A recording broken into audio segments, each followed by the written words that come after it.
One thing about a table saw is the danger of cutting your fingers off. There's always the classic shop teacher with missing at least 2 fingers. Well, a few years ago, a guy named Steve Glass invented a thing called the saw stop. And what this is basically is an airbag for your table saw. I've seen demonstrations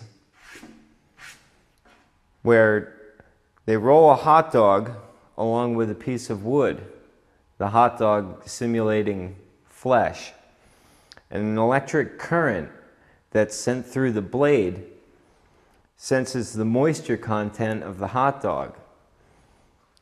And a plastic shoe jams into the tooth of a blade, and the blade automatically drops down.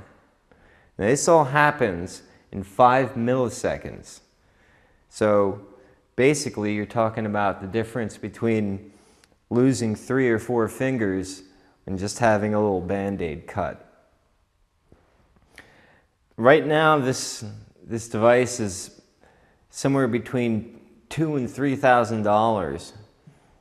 But once it gets more used and saw makers start making their saws compatible with it, those prices will come down. It'll save a lot of people's fingers.